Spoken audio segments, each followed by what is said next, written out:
Let's bring in Javier Farje. He's a Latin America analyst, joins me live on the line now from London. Javier, welcome. First of all, just so everybody watching can understand, just briefly describe for us, who are the ELN? What do they represent? What is it they want? Sure. The ELN was created in 1964 with the support of the Liberal Party. It was not created as a Marxist or socialist movement, but it started moving towards the left, towards a more radical Marxist policies in the 1970s. Now, they control fewer regions than the old FARC guerrillas, which are already dismantled. In particular, the Chocó department, which is a department that is on the west of the country and has a coast where the Pacific Ocean, where a lot of black Colombians live, the Afro-Colombians live. They want what they have a traditional left-wing guerrilla demand than the nationalization of natural resources, the diversification of the benefits of capitalism, but also they want more radical policies in relation to fighting poverty. That's in a nutshell. This was created as a sort of Christian group because there was a priest, Camilo Torres, who was a very famous left-wing priest in the 1960s, who was one of the inspirations of the ELN. Although they control fewer regions than the FARC did, they were enough for them to exercise certain power, in particular in the countryside. Now, for the last 30 years, 7 presidents have tried to agree a ceasefire or a peace accord to no avail. So this seems to me the most serious attempt, especially because this is a 6-month ceasefire, which should be the stepping point to start serious negotiations to achieve permanent peace in Colombia.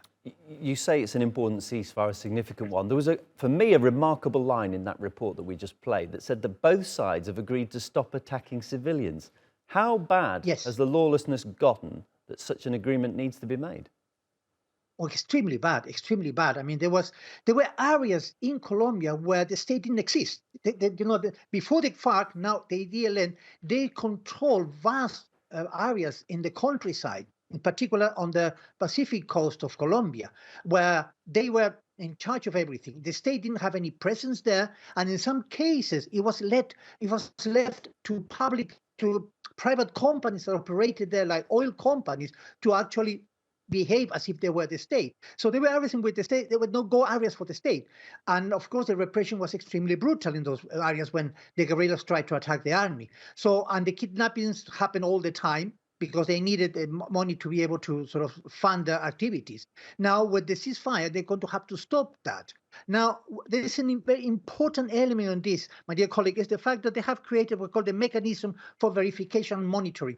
This is a mechanism where there are many people, members of the guerrilla, the government, the army, the Catholic Church, the private sector, they are going to verify that this ceasefire is fulfilled by both sides. It's going to make it very difficult for the ELN to go back to the old practices because this mechanism is a wide front, if you like, of people who are going to be dealing with monitoring this ceasefire. Also, they have created the National Committee of Participation with, again, another wide front of people who are going to be monitoring the peace process. So it's going to make it very difficult for the ELN to go back to the practices with this wide range of people who are involved in this peace process. Javier, what do you say to the critics who suggest this might just be an opportunity for the ELN or indeed the government just to improve their situation, to restock weaponry, and they're doing it from a very selfish point of view? Or do you think that both of them are looking to try and create a better situation, a greater peace?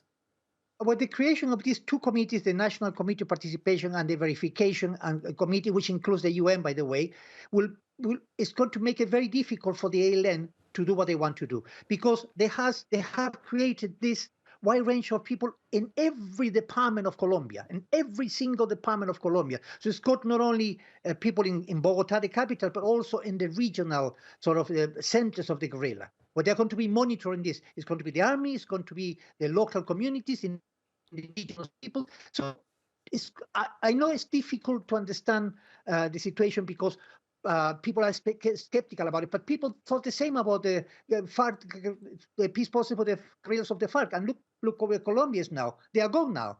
So I think it's important to give it a time to allow these committees, which have international components, by the way, to verify that this fire is fulfilled, that there's no excesses in either side, and that they can move towards sitting down for a dialogue to establish a peace process. So I think it would be difficult because of the wide range of people involved in these two committees, the National Committee of Participation and the Verification Committee. It's going to be very difficult for the ELN to reinforce the forces, because they are going to be everywhere, these committees. It's going to be basically they will end with egg on their faces if they try to do something like that. So I don't think skepticism is understandable, but I don't think it's justified in this particular instance.